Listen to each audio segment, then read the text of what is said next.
If you want to add payment card into your POCO X8 Pro, well, first of all, you have to open the Google Play Store and make sure that you got the latest Google Wallet application.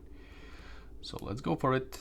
Click here, go for the Google Wallet, and as you can see for me, I have to actually get the latest version. So let's update this one and let's see how it looks. Now we have to open this application and we have to click to add payment card. So now we have to click on it. And here we got two options. So we can scan a card. We have to just align this card with this frame. But the second option is we can enter the details manually.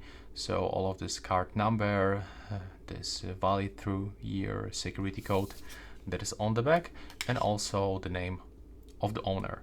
So after you have input everything, you will have to click save and continue, and your card will be visible just over here. And this is everything. Thanks for watching.